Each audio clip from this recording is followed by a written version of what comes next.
مرکز کی انجیل کے تفصیلی مطالعہ میں ہمارا یہ تیسرا لیسن ہے، اور پہلے دو اسباق میں ہم نے انجیل مقدس کا پورا تعارف اور پھر پہلی 13 آیات کا مطالعہ کیا ہے۔ پہلا لیسن انجیل مقدس کا پورا تعارف تھا، جو ہمیں ایک روڈ میپ دیتا ہے کہ ہم نے کہاں جانا ہے، اور پھر دوسرے لیسن میں ہم نے انجیل مقدس کی پہلی 13 آیات کا بغور مطالعہ کیا، اور آج ہم جس ٹیکسٹ پر بات کریں گے وہ ہے مرکز کی انجیل، اس کا پہلا باب اور اس کی 14ویں آیت سے 20ویں آیت تک۔ میں چاہوں گا کہ ہم اسے پڑھیں۔ انجیل مقدس مرکز کی انجیل، اس کا پہلا باب اور اس کی 14ویں سے 20ویں آیت تک۔ پھر یوحنا کے پکڑوائے جانے کے بعد یسوع نے گلیل میں آ کر خدا کی خوشخبری کی منادی کی اور کہا کہ وقت پورا ہو گیا ہے اور خدا کی بادشاہی نزدیک آ گئی ہے، توبہ کرو اور خوشخبری پر ایمان لاؤ۔ اور گلیل کی جھیل کے کنارے کنارے جاتے ہوئے اس نے شمعون اور شمعون کے بھائی اندریاس کو جھیل میں جال ڈالتے دیکھا، کیونکہ وہ ماہی گیر تھے، اور یسوع نے ان سے کہا میرے پیچھے چلے آؤ تو میں تم کو آدمگیر بناؤں گا۔ وہ فی الفور جال چھوڑ کر اس کے پیچھے ہو لیے، اور تھوڑی دور بڑھ کر اس نے زبدی کے بیٹے یعقوب اور اس کے بھائی یوحنا کشتی پر جالوں کی مرمت کرتے دیکھا۔ اس نے فی الفور ان کو بلایا اور اپنے باپ اس نے فی الفور ان کو بلایا اور وہ اپنے باپ زبدی کو کشتی پر مزدوروں کے ساتھ چھوڑ کر اس کے پیچھے ہو لیے۔ انجیل مقدس کا پڑھا اور سنا جانا ہم سب کے لیے باعث برکت ہو۔ اس حوالے کا جو متن ہے اس کو سمجھانے کے لیے میں چاہوں گا کہ ہم جو پہلی 13 آیات ہیں ان کو جلدی سے دیکھ لیں، اور پھر 14 سے 20 آیات تک کی ہم پراپر تقسیم کریں گے۔ پہلی 3 آیات میں پروفیسی آف جان، یعنی جان سے متعلق، یوحنا اصطباغی سے متعلق یسایہ نبی کی پیشن گوئی کا ذکر ہے، پروفیسی، جس میں نے بتایا تھا کہ مقدس مرکز انجیل نویس کی جو توجہ ہے، جو اس کا مقصد ہے، وہ یہ ہے کہ وہ انجیل مقدس کو پرانے عہد نامے کے ساتھ ہوک اپ کرنا چاہتا ہے۔ انجیل مقدس کو وہ تاریخ کا ایک حصہ بنانا چاہتا ہے۔ انجیل مقدس کو کلام مقدس کا ایز اے ہول اس کا ایک حصہ بنانا چاہتا ہے۔ اس لیے وہ انجیل مقدس کا آغاز بائی چانس نہیں کرتا، اور یہ روح القدس کی ہدایت سے وہ انجیل مقدس کا آغاز یسایہ نبی کے صحیفے میں سے، جو کہ ایک انتہائی سنجیدہ اور مشہور بک ہے، خداوند یسوع مسیح سے متعلق بہت ساری پیشن گوئیاں ہیں، اور نئے عہد نامے میں سب سے زیادہ جو پیشن گوئیاں ہیں وہ یسایہ نبی کی کتاب میں سے لی گئی، اور اس کے ساتھ رشتہ بنانا مقدس مرکز کی مہارت اور روح القدس کی معمولی تھی۔ میں سمجھتا ہوں کہ یہ ثبوت ہے ہمارے پاس کہ کلام مقدس کا اتنا گہرا اور سنجیدہ سیکوینس، ایک ایسا رشتہ جو مقدس مرکز نے بنایا ہے، پہلی 3 آیات میں یہ مقدس مرکز کے الہامی ہونے کا ثبوت ہے۔ پہلی 3 آیات میں پروفیسی، پھر 4 سے 8 آیت میں پورٹریٹ آف سینٹ جان، مقدس یوحنا اصطباغی کی پرسنالٹی، مقدس یوحنا اصطباغی کی شخصیت، اور اس کے بارے میں بتایا گیا تھا کہ وہ بیابان میں رہتا ہے، اونٹ کے بالوں کا لباس پہنتا ہے اور چمڑے کا پٹکا اپنی کمر سے باندھے رہتا ہے اور ٹڈیاں اور جنگلی شہد کھاتا ہے۔ سو یہ 4 باتیں ہیں جو مقدس یوحنا اصطباغی سے متعلق بتائی گئی ہیں کہ وہ بیابان میں رہتا ہے اور اس کا جو لباس ہے وہ اونٹ کے بالوں کا ہے اور اس کا جو پٹکا ہے چمڑے کا ہے اور اس کی جو خوراک ہے وہ ٹڈیاں ہیں، اور اس کا جو کام ہے وہ خداوند یسوع مسیح کا پیش رو ہے، یعنی اس کے آنے سے پہلے لوگوں کو توبہ اور گناہوں کی معافی کی منادی کرتا ہے۔ اور جب وہ اپنی منسٹری کو فنش کرتا ہے تو وہ ساتھ ہی پوائنٹ کر دیتا ہے کہ میرے بعد وہ شخص آنے والا ہے جو مجھ سے زوراور ہے، میں اس لائق نہیں کہ جھک کر اس کی جوتیوں کا تسمہ کھولوں۔ میں نے تو تم کو پانی سے بپتسمہ دیا مگر وہ تم کو روح القدس سے بپتسمہ دے گا۔ مقدس یوحنا کی پرسنالٹی سے متعلق 4 سے 8 آیات تک بتایا گیا ہے۔ مقدس یوحنا اصطباغی یہ میڈییٹر ہے between new Testament and the old Testament. یہ ایک نیوٹرالٹی کی شخصیت ہے، یہ ایک ایسی شخصیت ہے جو نہ نیا عہد نامہ ہے نہ پرانا عہد نامہ ہے، یہ دونوں ہے، یہ دونوں عہد ناموں کا امتزاج ہے۔ اور مقدس یوحنا اصطباغی کی جو منسٹری ہے وہ پرانے عہد نامے سے لنک بنانا اور نئے عہد نامے کو انٹروڈیوس کرانا، یہ اس کی منسٹری ہے۔ اور میں نے بتایا تھا کہ مقدس یوحنا نے جو مسیحیت کی آؤٹ لائن بنائی ہے، جو مسیحی مذہب کا خاکہ کھینچا ہے، اس نے 30 ڈاکٹرنز انٹروڈیوس کرائی ہے جن پر مسیحیت کی بنیاد کھڑی ہے۔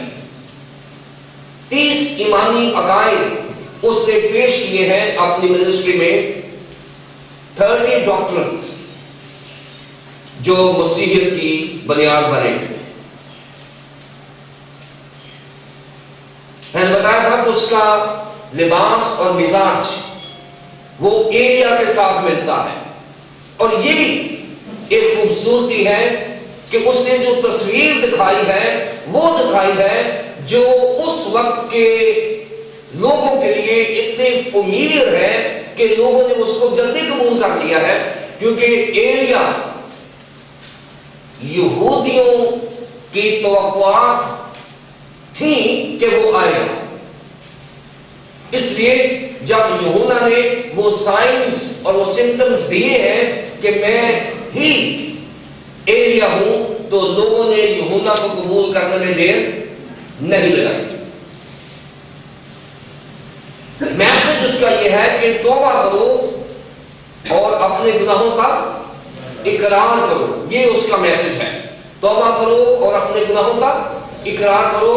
This was the preaching and the message of John the Baptist.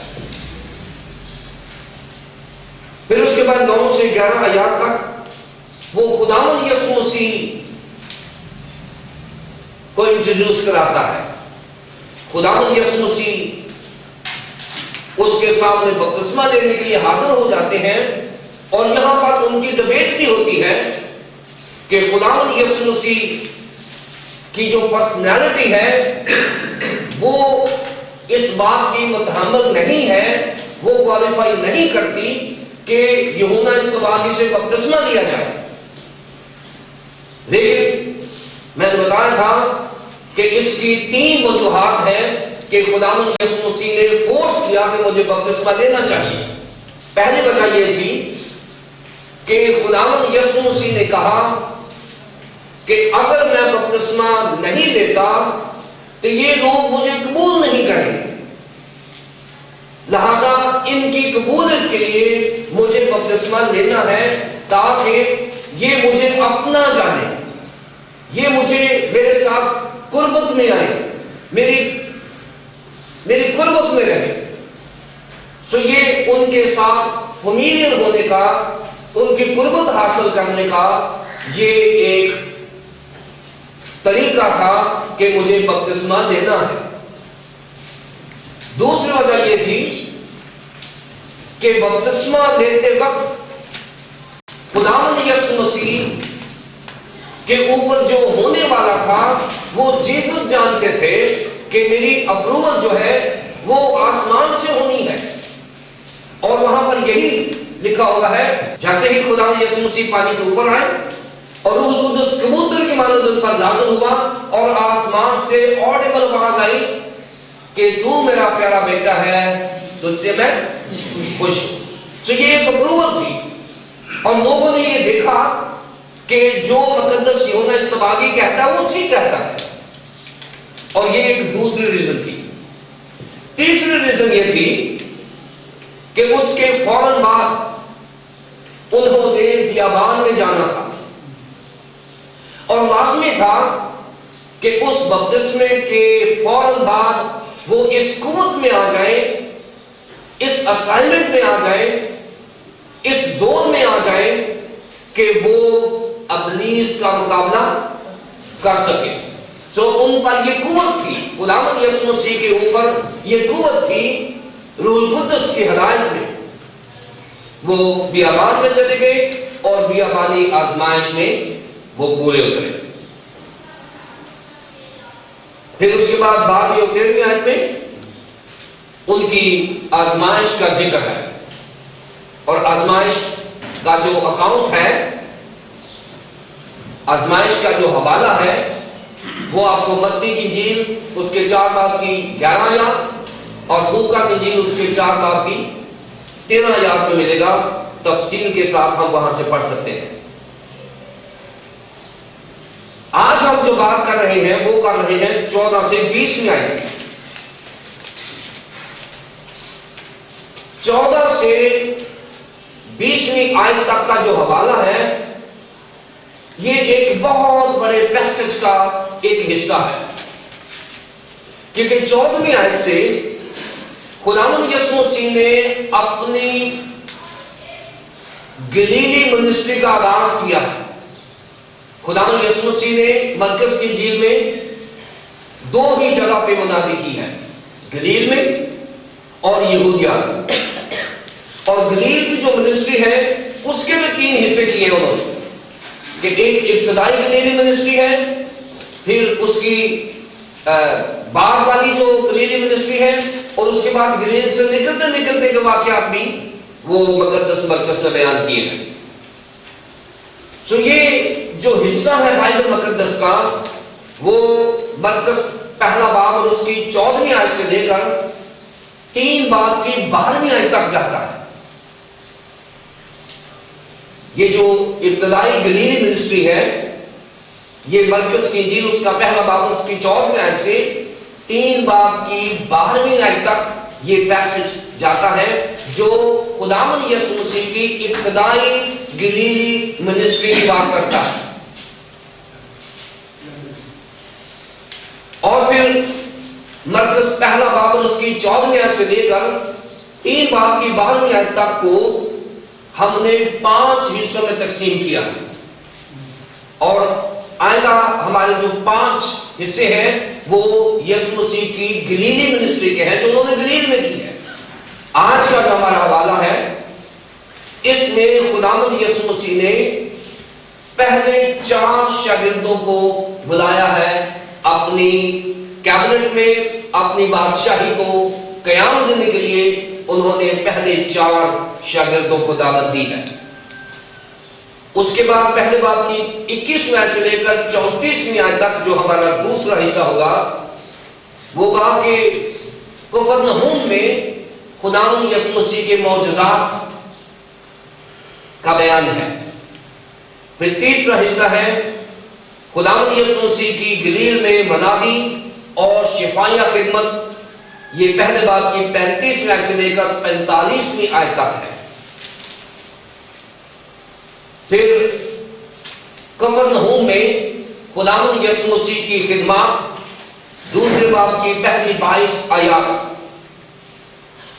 اور پھر 5واں حصہ ہوگا سبت کے بارے میں سوالات اور جوابات، یہ اپولوجیٹکس ٹیچنگ ہے خداوند یسوع مسیح کی جو اس نے دوسرے باب کی 23ویں آیت سے لے کر تیسرے باب کی 12ویں آیت تک بیان کیا ہے۔ سو مرکز کی انجیل اس کا پہلا باب اور اس کی 14ویں سے 20ویں آیت تک خداوند یسوع مسیح نے پہلے 4 شاگردوں کو بلایا ہے۔ اس کو ہم 2 حصوں میں تقسیم کریں گے۔ پہلا حصہ ہم کریں گے 14ویں اور 15ویں آیات، اور پھر دوسرا حصہ ہوگا 16ویں سے 20ویں آیات۔ سو 14ویں اور 15ویں آیات میں آپ کے سامنے پڑھتا ہوں۔ پھر یہودا کے پکڑوائے جانے کے بعد یسوع نے گلیل میں آ کر خدا کی خوشخبری کی منادی کی اور کہا کہ وقت پورا ہو گیا ہے اور خدا کی بادشاہی نزدیک آ گئی ہے، توبہ کرو اور خوشخبری پر ایمان۔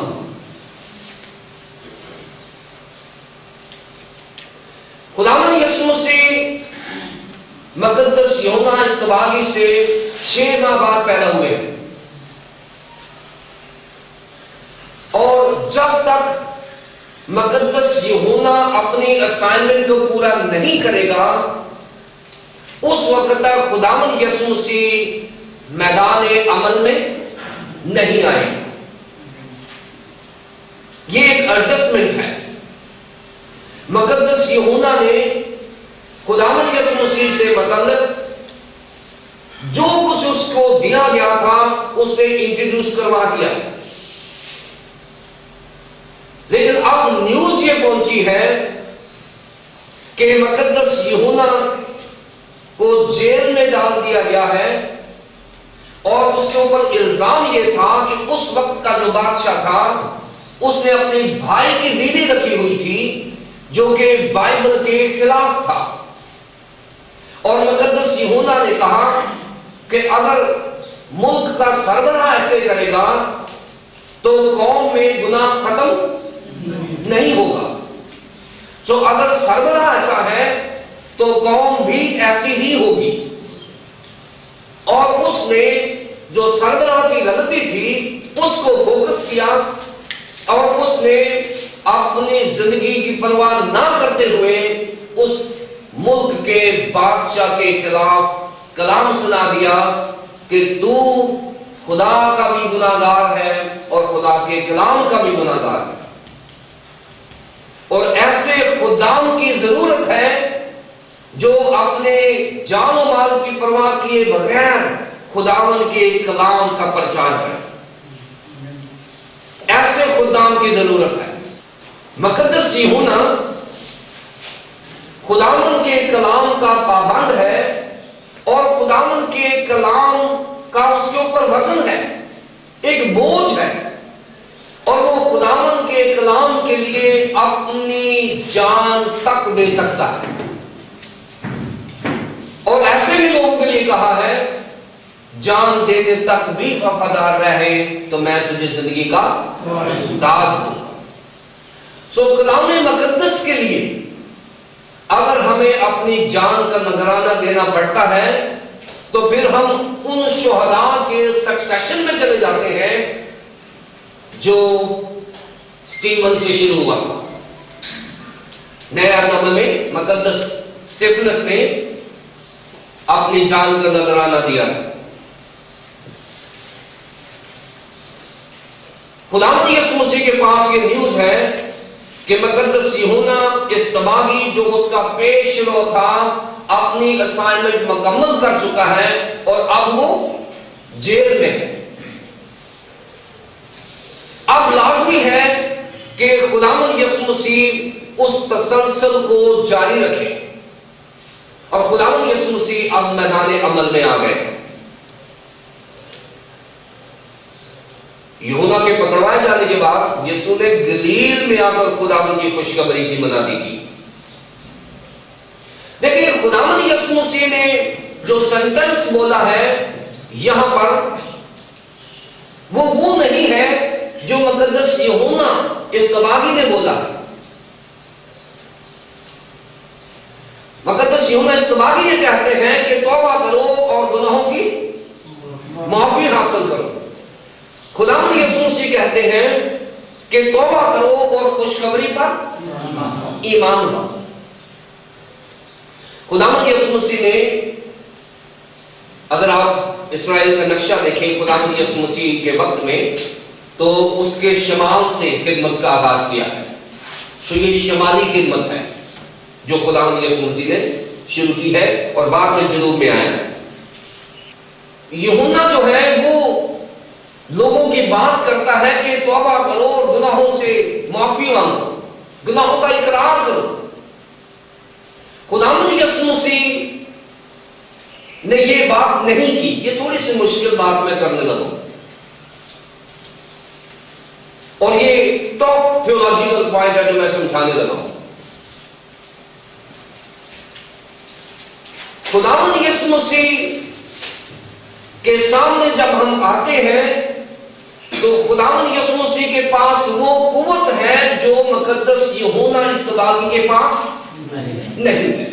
کیونکہ مقدس یوحنا اصطباغی کو خدا نے یہ نہیں کہا کہ تو میرا پیارا بیٹا ہے. یہ کس کو کہا؟ خداوند یسوع مسیح کو یہ کہا. اور جب خداوند یسوع مسیح کو یہ کہا کہ تو میرا پیارا بیٹا ہے تو اس کا مطلب یہ ہے کہ اس کا جو احسن ہے, اس کا جو جوہر ہے, اس کی جو قوت ہے وہ خود خدا ہے. یسوع مسیح خدا کی تصویر ہے.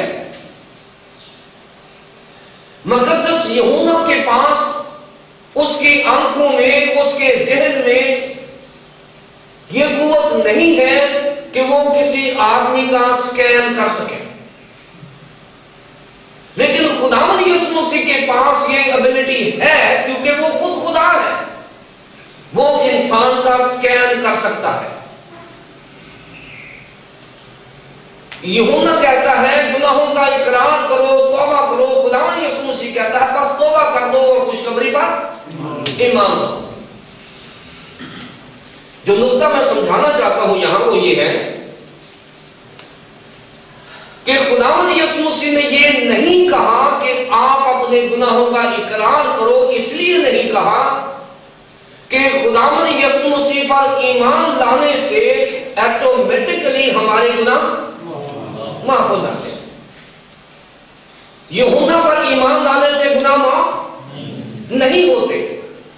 جب اس نے کہا ہے خوشخبری پر ایمان لاؤ تو اس کا مطلب یہ ہے کہ اگر آپ خداوند یسوع مسیح پر ایمان لاؤ گے تو آپ کے گناہ آٹومیٹکلی معاف ہو جائیں گے. بائبل کی تاریخ میں, بائبل مقدس کی تاریخ میں کسی نے آج تک یہ نہیں کہا کہ بیٹا تیرے گناہ معاف ہوئے. یہ بائبل مقدس کی انجیل اس کے دوسرے باب کی 5ویں آیت میں ملتا ہے. خداوند یسوع مسیح سے ہم اپنے گناہوں کو نہیں چھپا سکتے. اس کی مثال میں مقدس مرکز کی انجیل میں سے ہی دینے لگا ہوں. کہ خداوند یسوع مسیح ایک جگہ پر کسی گھر میں منادی کر رہے تھے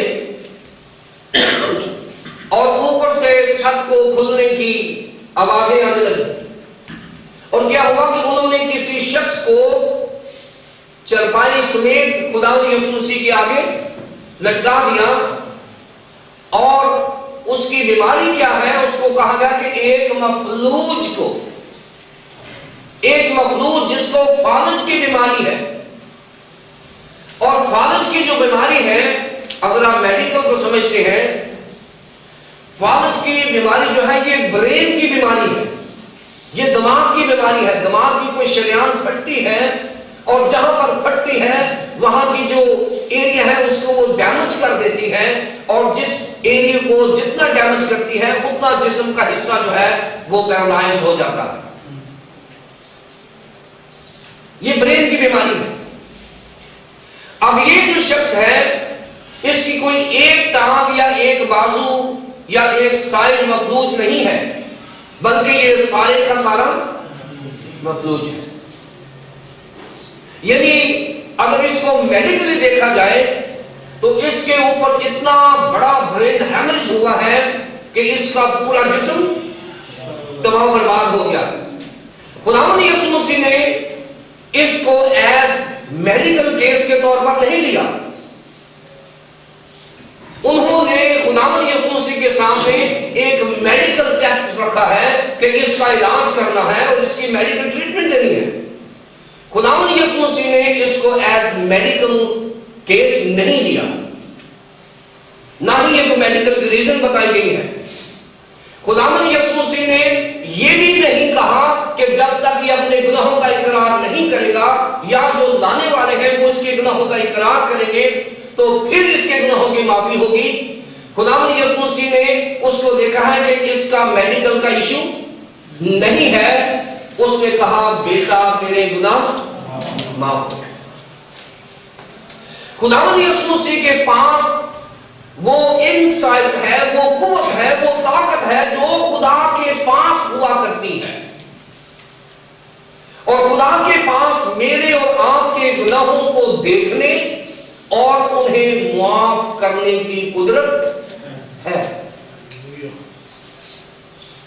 خداوند نے اس کو دیکھا اور اس کو معاف کر دیا۔ لہذا خداوند یسوع مسیح کی جو آؤٹ سپوکن ٹرمینالوجی ہے وہ یوحنا اصطباغی سے مختلف ہے۔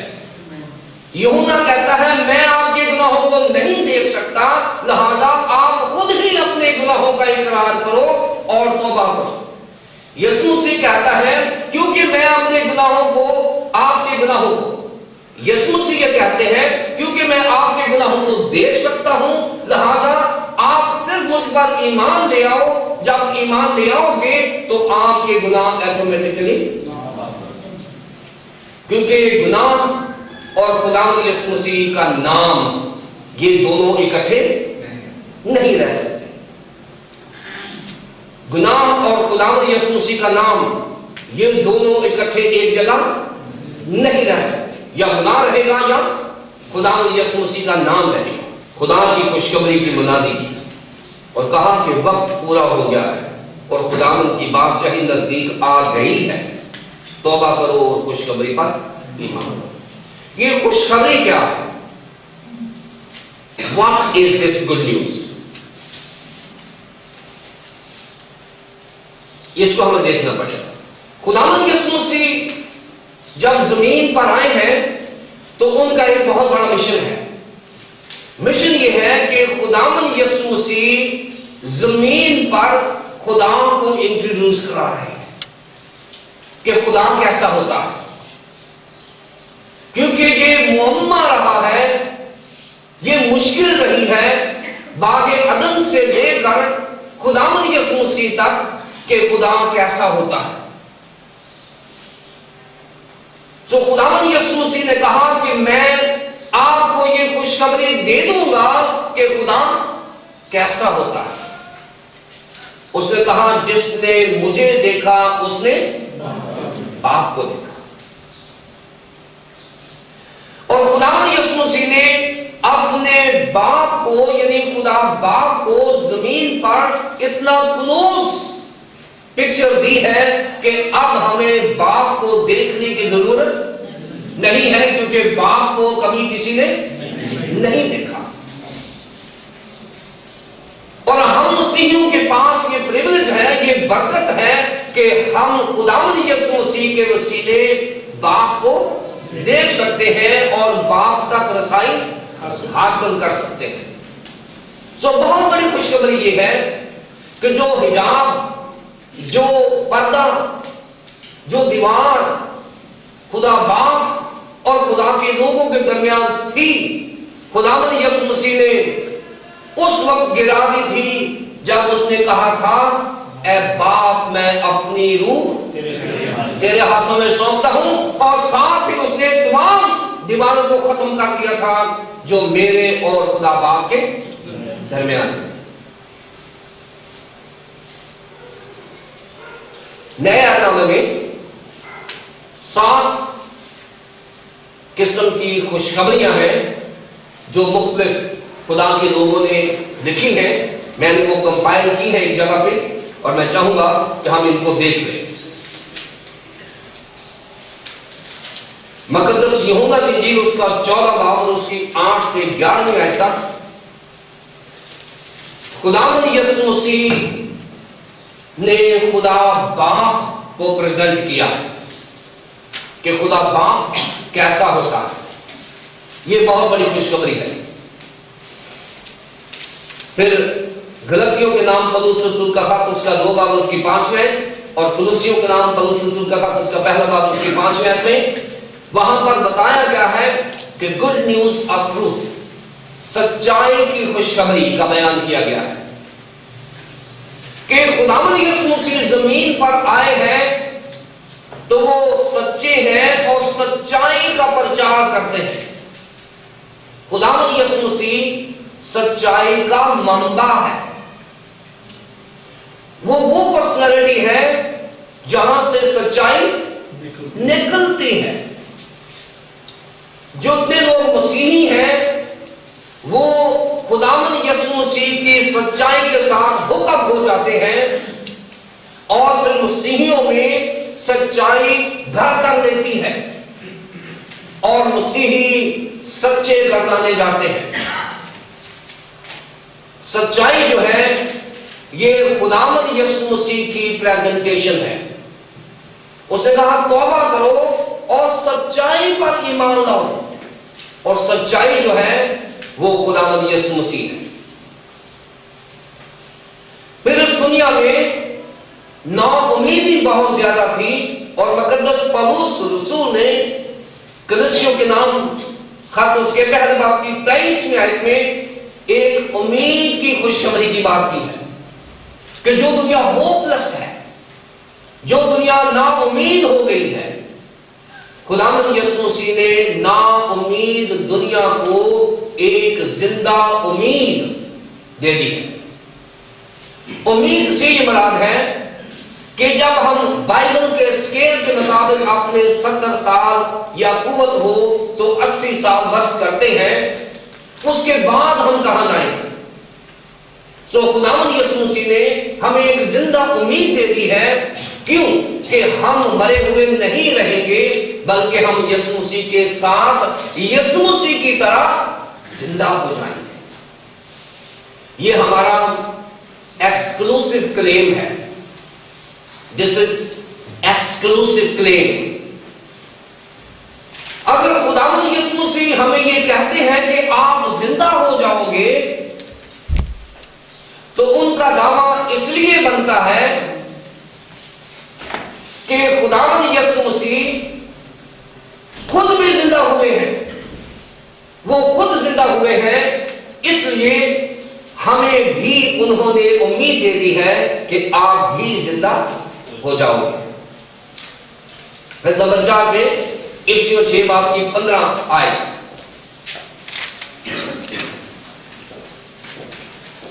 نمبر 4 افسیوں 6 باب کی 15 آیت، گڈ نیوز آف پیس۔ خداوند یسوع مسیح کو جو ٹائٹل دیا گیا ہے وہ ہے پرنس آف پیس، امن کا شہزادہ۔ جو امن کا شہزادہ ہے وہ بات کرتا ہے پیس کی تو اس کے منہ سے بھری لگتی ہے، لیکن جو امن کا شہزادہ نہیں ہے وہ پیس کی بات کرے گا تو اس کے الفاظ اس کے کردار کا ساتھ نہیں دیں گے۔ خداوند یسوع مسیح کے الفاظ اس کے کردار کے ساتھ کمپیٹیبل ہے، مطابقت رکھتے ہیں، اس لیے خداوند یسوع مسیح کے منہ سے یہ بات اچھی لگتی ہے کہ وہ امن کی بات کرتا ہے، اس لیے کہ وہ امن کا شہزادہ، گڈ نیوز آف پیس۔ اور آج اگر پوری دنیا میں کسی چیز کا فقدان ہے تو وہ امن ہے۔ سو امن کے لیے ضروری ہے کہ دنیا خداوند یسوع مسیح کے پاس آئے، اس کو اپنا نجات دہندہ مانے، اس کو امن کا شہزادہ مانے، اس دنیا میں امن و چین ہو جائے گا۔ ایک ہی حل ہے اور وہ ہے come to me and I will give you rest. 103 باب کی 6 آیت میں گڈ نیوز آف پرومس، ہمیں ایک ایسا وعدہ کیا گیا ہے، ایک ایسی امید دی گئی ہے جس کا ہمارے پاس وعدہ ہے کہ وہ آئے گا اور ہمیں بھی اپنے پاس لے جائے گا۔ اور یہ بھی جو دعویٰ ہے یہ کسی اور کا نہیں ہے، خداوند یسوع مسیح نے ہمیں ایک ایٹرنل وعدہ کیا ہے کہ وہ گڈ نیوز ہے کہ ہم یہاں نہیں رہیں گے بلکہ ہم خداوند کے ساتھ رہا کریں گے۔ Good news of immortality، immortality، تیموتھیوس کا دوسرا خط اس کا پہلا باب کی 10 آیت۔ immortality ہوتا ہے جس کو کبھی موت نہیں آتی، ابدیت کا وعدہ۔ ابدیت کا جو کانسیپٹ ہے وہ یہ ہے کہ ہم اس دنیا سے تو رحلت کر جائیں گے لیکن ہم ابدیت کا آرام جو ہے، ابدی آرام جو ہے وہ خداوند یسوع مسیح کے ساتھ انجوائے کریں گے۔ ہم بقا کی حالت میں رہیں گے، ہم پناہ کے دور سے گزر جائیں گے اور ہم ہمیشہ ہمیشہ کے لیے خداوند یسوع مسیح کے ساتھ زندہ رہیں گے، کیونکہ بائبل مقدس میں لکھا ہے کہ جو کوئی اس پر ایمان لائے ہلاک نہ ہو بلکہ ہمیشہ کی زندگی پائے۔ ہم ہمیشہ کی زندگی میں چلے جائیں گے۔ Number 7، good news of salvation, نجات کی خوشخبری۔ افسیوں پہلا باب کی 13 آیت، نجات کی خوشخبری۔ خداوند یسوع مسیح کے نام کا مطلب ہی نجات ہے۔ یسوع، یشوع عبرانی زبان میں ہے اور یسوس یونانی زبان میں ہے، اور یشوع اور یسوس دونوں کا جو مطلب ہے، معنی ہے، وہ نجات کے ہیں۔ تو جب یسوع خود نجات ہے تو اس کے پاس آنے سے ہم نجات یافتہ ہو جاتے ہیں۔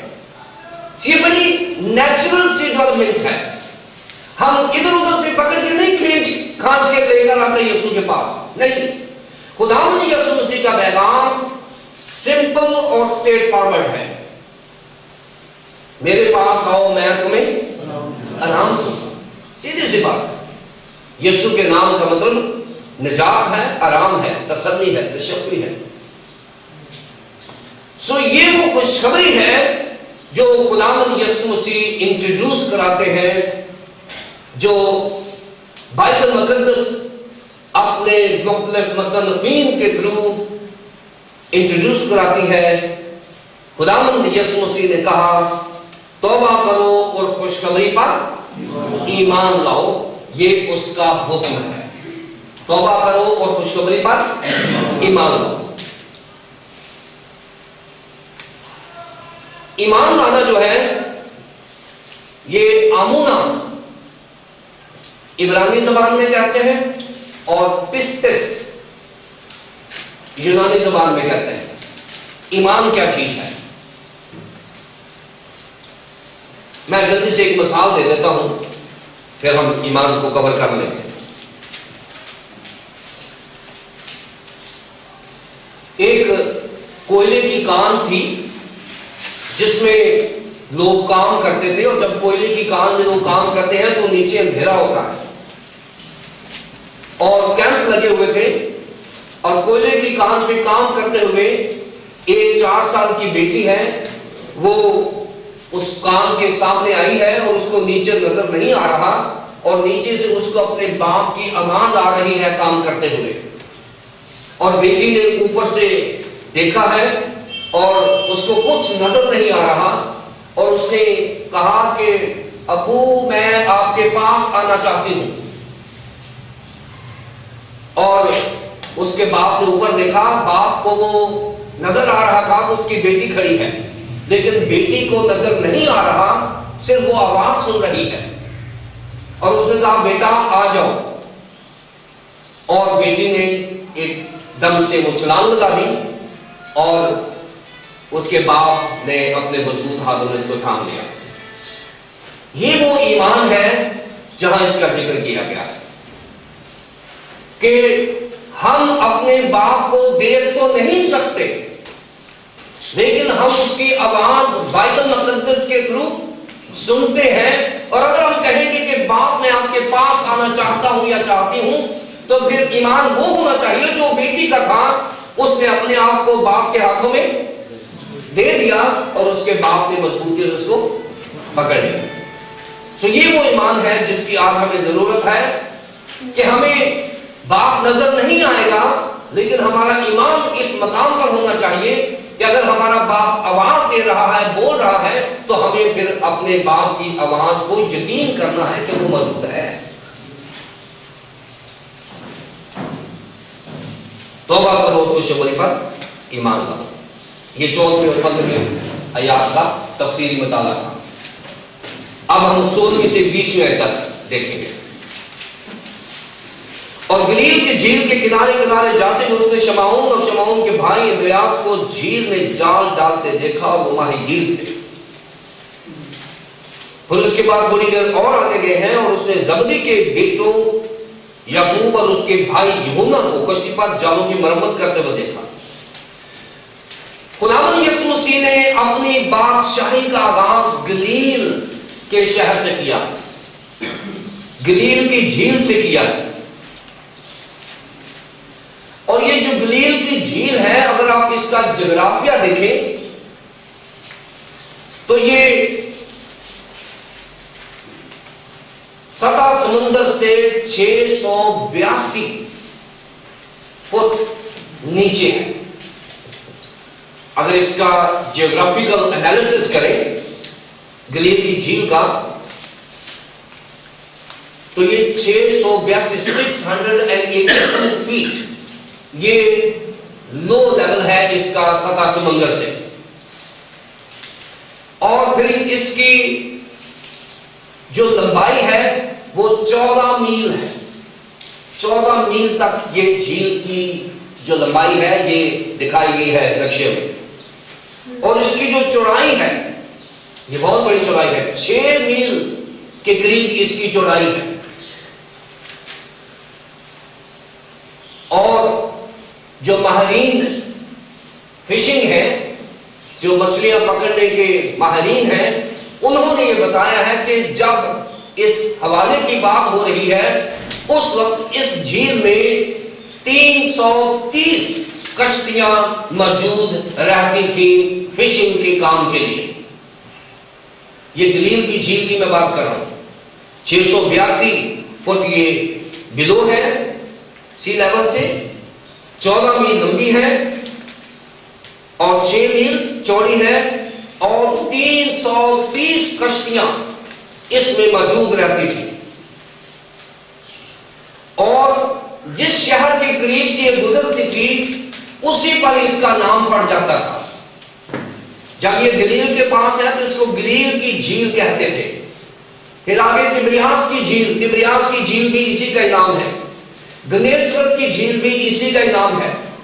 سو اس کے 3-4 نام ہیں جو بائبل مقدس میں بیان کیے گئے ہیں، میں نے نیچے حوالہ جات بھی دیے ہوئے ہیں۔ اب یہ 4 لوگ ہیں جنہیں خداوند یسوع مسیح نے چنا ہے. پہلی جوڑی ہے وہ شمعون اور شمعون کے بھائی اندریاس. یہ شمعون کون ہے؟ پیٹر یہ یوحنا کے بیٹے تھے. شمعون، پترس اور اندریاس یہ دونوں کیا کر رہے تھے؟ جال ڈال رہے تھے. یہ کشتی میں جال ڈال رہے تھے. دوسری جوڑی جو ہے ان کے نام ہے یعقوب اور یوحنا. یہ جال ڈال نہیں رہے تھے بلکہ یہ مرمت کر رہے تھے. یہ جالوں کو مرمت کر رہے تھے. پہلی جوڑی جو ہے یہ جال ڈال رہی ہے مچھلیاں پکڑنے کے لیے، اور خداوند یسوع مسیح نے ابھی ان کو جال ڈالنے نہیں دیا. انہوں نے کہا کہ اب تم نے یہاں پر جال نہیں ڈالنا، جہاں میں کہوں گا آپ وہاں جال ڈالو گے، اس لیے کہ آئندہ سے میں آپ کو مچھلیاں پکڑنے والا نہیں بلکہ آپ کو آدمگیر بنانا چاہتا ہوں. سو آج سے آپ کا یہ جال ڈالنا ختم ہے. آئندہ سے میں آپ کو آدمگیر بناؤں گا. جب پرانے عہد میں جنگیں ہوا کرتی تھیں، جب جنگ ہوا کرتی تھی تو جو ایک فوج ہوتی تھی اپنی دوسری فوج کو پکڑنے کے لیے انہوں نے جال بنائے ہوتے تھے، بڑے بڑے جال بنائے ہوتے تھے. اور جب فوج ان کی کسی جنگل میں آ جاتی تو وہ جال میں پھنس جاتی تھی اور اس طرح سے وہ اپنی دشمن کی فوج کو کنٹرول کر لیتے تھے. یہ ایک آدمگیر پکڑنے کا، آدمگیر ہونے کا پرانے عہد نامے میں ایک کلیہ تھا. یہ اسی کانسیپٹ میں خداوند یسوع مسیح نے بتایا ہے کہ ہم ایک ایسی لڑائی میں جا رہے ہیں جہاں ہم نے آدمیوں کو پکڑنا ہے اور جال کے اسی میں سے ہی پکڑنا ہے. لیکن آپ کا جو جال ہے وہ دھاگوں کا ووون نہیں ہوگا، دھاگوں سے نہیں بنا ہوگا. آپ کا جال وہ ہوگا جو میں دوں گا، اور وہ ہوگا گاسپل آف جیسس کرائسٹ. یہ ایسا جال ہے اگر آپ نے دشمن پہ ڈال دیا تو دشمن اس میں سے بھاگ نہیں سکے گا. اس نے کہا کہ میں گاسپل کا جال آپ کو دوں گا. آپ نے جس طرح پرانے عہد میں لوگوں کو پکڑا جاتا تھا، پرانے عہد میں لوگ آدمگیر تھے، آپ بھی آدمگیر ہو جاؤ گے. لیکن پرانے عہد میں جال سے پکڑا جاتا تھا. میں آپ کو انجیل مقدس کا جال دوں گا جس میں لوگ پکڑے جائیں گے. یہ لوگ جال ڈال رہے ہیں. خداوند یسوع مسیح نے انہیں جال ڈالنے نہیں دیا. دوسری ٹیم جو ہے وہ جال مرمت کر رہی ہے. خداوند یسوع مسیح نے کہا کہ آئندہ سے آپ کو جالوں کی مرمت کرنے کی ضرورت نہیں ہے. جو میں آپ کو جال دینے لگا ہوں وہ فرسٹ ہینڈ آسمان سے اترا ہے، وہ نیو ہے اور وہ آدمگیر ہونے کے لیے کافی ہے. سو آپ کو جالوں سے کھیلنے کی ضرورت نہیں. جال 2 قسم کے ہوتے تھے. جو امیر لوگ تھے، جو بہت زیادہ امیر لوگ تھے، ان کے ہوتے تھے میکینیکل نیٹس ہوتے تھے. میکینیکل نیٹس کیسے ہوتے ہیں کہ وہ کشتی کا جو ایک حصہ ہے وہ آگے سے پتلا ہوتا ہے اور پیچھے سے وہ چوڑی ہو جاتی ہے ایسے، اور کشتی کے پچھلے جو چوڑے والے حصے ہیں ان کو ہک کر دیا جاتا تھا جالوں کو، اور ادھر سے بھی ہک کر دیا جاتا تھا، اور کشتی جو ہے وہ گہرے پانی میں جاتی تھی اور مچھلیاں جو ہے وہ جال کے اندر گھسی چلی آتی تھی، اور اینڈ پہ جب پانی تھوڑا ہوتا تھا تو وہ جال کو کلوز کر دیتے تھے. یہ ایک میکینیکل طریقہ تھا مچھلیاں پکڑنے کا. دوسرا طریقہ جو تھا وہ غریبوں کا تھا. غریب یہ تھے کہ وہ اپنی کشتی میں جال کو لے جاتے. یہ موٹر نیٹ نہیں تھا، وہ گہرے پانی میں لے جاتے اور جال مینولی یعنی ہاتھوں سے وہ جال پھینکتے اور کچھ لوگ اس کو پکڑ کے رکھتے اور کچھ لوگ کشتی کو چلاتے، اور جب مچھلیاں آ جاتی تو وہ لیبر کے ساتھ، زور کے ساتھ وہ کشتی میں ڈالتے تھے۔ سو یہ لیبوریس کام تھا، لیکن یہ ان کی آؤٹنگ نہیں تھی، یہ ان کا ہابی نہیں تھا، یہ ان کا شغل نہیں تھا فشنگ، یہ ان کا بزنس تھا۔ اور یہ بزنس یہ تھا کہ یہ روم میں اور یروشلم میں یہ ایکسپورٹ کرتے تھے مچھلیاں، اور یہ کافی لیبوریس، محنت کرنے والا جاب تھا۔ کیونکہ یہ محنتی تھے اور محنتی ہونے کے ناطے خداوند یسوع مسیح نے انتخاب کیا کہ اگر ان لوگوں کو پکڑا جائے گا تو ان میں فارغ بیٹھنے کی تربیت نہیں ہے، ان میں کام کرنے کی تربیت ہے، اور خدا ہمیشہ کام کرنے والے لوگوں کو چنتا ہے۔ بائبل مقدس میں ہمارے پاس بہت بڑی مثالیں ہیں۔ ویلے آدمی کو، فارغ آدمی کو خدا پسند نہیں کرتا۔ خدا پسند کرتا ہے جن کے اندر محنت کا جذبہ ہے۔ خداوند نے جب موسیٰ کو چنا تو وہ کیا کر رہا تھا؟ بھیڑ بکریاں چرا رہا تھا۔ خداوند نے چنا اس لیے کہ یہ محنتی ہے، اس کو پتہ ہے کیا کیا کرنا ہے، اس کے اندر کام ہے، اور خداوند نے اس کو چن لیا۔ الیشا کو جب چنا تھا تو کیا کر رہا تھا؟ ہل چلا رہا تھا۔ خداوند کام کرنے والے لوگوں کو پسند کرتا ہے۔ داؤد کو جب چنا تو وہ کیا کر رہا تھا؟ جو ویلے تھے، وہ گھر میں 7 لوگ ویلے بیٹھے ہوئے تھے، خدا نے 7 کو ویلوں کو نہیں چنا۔ خدا فارغ لوگوں کو اپنی بادشاہی میں پسند نہیں کرتا، خدا کام کرنے والے لوگوں کو پسند کرتا ہے، اور خدا نے اس کو چنا، داؤد کو چنا۔ اس نے کہا کہ اور وہ ہے، کہتے ہاں وہ کام کر رہا ہے، کہتے کام والا بندہ دو مجھے، آپ مجھے ویلے آدمی دے رہی ہو۔ تو جنہیں ویلے ہوتے چلو یار پادری بن جاتے ہیں۔ خدا ویلے لوگوں کو پادری بنانا پسند نہیں کرتا، خدا کام کرنے والے لوگوں کو چنتا ہے۔ اور یہاں پر بھی خداوند یسوع مسیح نے 4 لوگوں کو چنا ہے، اور چاروں کے چاروں 2 لوگ جال ڈال رہے ہیں، اور جو 2 ابھی ڈالنے کی تیاری کر رہے ہیں، وہ مرمت کر رہے ہیں۔ تو یہ وہ لوگ ہیں جو خداوند کی بادشاہی میں کامیاب ہو سکتے ہیں۔ خدا نے کہا میں تمہیں ماہی گیر سے آدمگیر بنا دوں گا۔ یہ جو فشنگ ہے، اس کی ایک سائیکالوجی ہوتی ہے، ہر پروفیشن کی ایک سائیکالوجی ہوتی ہے، ایک نفسیات ہوتی ہے۔ جو پیشہ ہوتا ہے وہ آپ کے ذہن کے اوپر اثر چھوڑتا ہے، کوئی بھی پیشہ ہوتا ہے۔ جو ٹیچر ہوتا ہے اس کا کام ہے کاپیاں چیک کرنا، اور ٹیچر جو صحیح لکھا ہوتا ہے اس کو نہیں دیکھتا، جو غلط لکھا ہوتا ہے اس کو دیکھتا ہے۔ یہ ٹیچر کی ذمہ داری ہے۔ ٹیچر کی ذمہ داری ہے کہ جو غلطی ہے وہ اس نے نوٹ کرنی ہے۔ اس کی تنخواہ اس بات کی ملتی ہے، اس بات کی نہیں ملتی کہ بچے نے ٹھیک کتنا لکھا ہے، اس بات کی ملتی ہے کہ بچے نے غلط کتنا لکھا ہے، وہ نکالنا ٹیچر کی ذمہ داری ہے۔ اور ہم جو پادری صاحبان ہیں،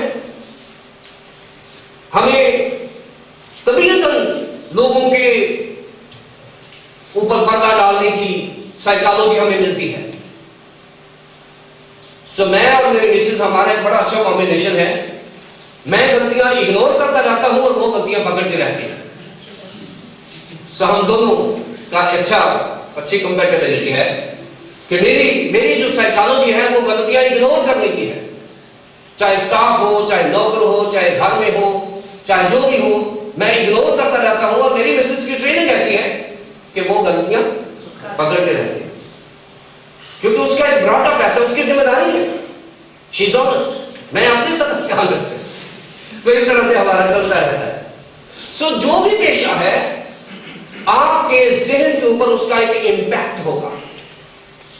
فشنگ کا کیا امپیکٹ ہے؟ اسکاٹش تھیولوجین ہے، اس کا نام ہے تھامس باسٹن۔ اس نے آرٹ آف فشنگ ایک بک لکھی ہے.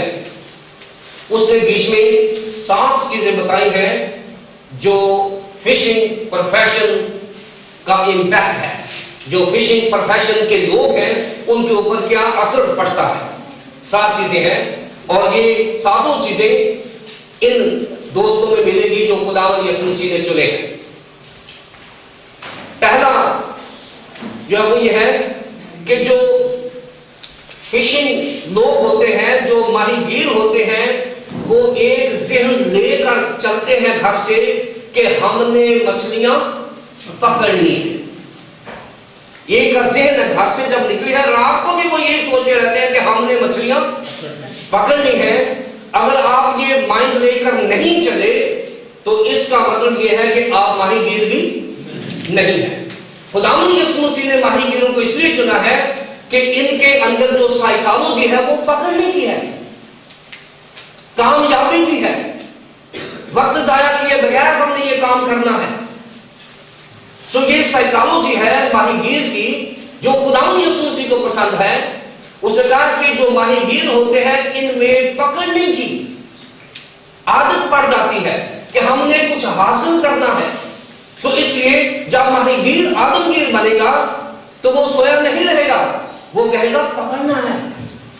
آج کوئی نہ کوئی مچھلی پکڑنی ہے میں نے, آج کسی نہ کسی کو خدا کی خوشخبری کی منادی کرنی ہے میں نے. سو یہ جو پکڑنے کا کیچنگ فش, یہ جو ایٹیٹیوڈ ہے یہ خدا کو پسند ہے. اس لیے اس نے ماہی گیروں کو چنا تھا کہ ان کے اندر جو نفسیات ہے وہ پکڑنے کی ہے. سو پہلی چیز ہے حاصل کرنا, پکڑنا. دوسری بات یہ ہے کہ جب ماہی گیر جاتے ہیں ان کو یہ نہیں پتا ہوتا کہ سمندر میں طوفان آنا ہے, سردی ہونی ہے, گرمی ہونی ہے, ہیومیڈیٹی ہونی ہے, کیا ہونا ہے, ان کو نہیں پتا. ان کو بس یہ ہوتا ہے کام کام اور کام. انہوں نے کسی چیز کی پرواہ نہیں کرنی. اور خداوند یسوع مسیح کو یہ بات پسند آئی ہے, یہ جو ماہی گیر ہیں یہ آدمگیر بن سکتے ہیں کیونکہ ان کے اندر موسم کا کوئی اثر نہیں ہے. یہ گھبرائیں گے نہیں, طوفانوں سے نہیں گھبرائیں گے, یہ پانی کی ہیومیڈیٹی حبس سے نہیں گھبرائیں گے, یہ موسم کا مقابلہ کریں گے. اس لیے خداوند یسوع مسیح نے کہا یہ مچھلیاں پکڑنے والے میری بادشاہی میں فکس ہیں. تو اس نے کہا میں تمہیں آدمگیر بنا دوں گا. تیسری بات یہ ہے کہ جب یہ مچھلیاں پکڑتے پکڑتے طوفان آ جاتا تھا تو یہ ڈسکرج نہیں ہوتے تھے, یہ حوصلہ شکن نہیں ہوتے تھے, یہ طوفانوں کا مقابلہ کرتے تھے اپنے بزنس کو بچانے کے لیے, اپنے ارننگ کے لیے, اپنے خورد و نوش کے لیے اور اپنی ریپوٹیشن بچانے کے لیے کہ لوگ یہ نہ کہیں جی یہ کامیاب فشر مین نہیں ہے, یہ طوفان آیا تھا تو یہ کشتیاں چھوڑ کر بھاگ آئے تھے. ایسی ریپوٹیشن ماہی گیر کی نہیں تھی.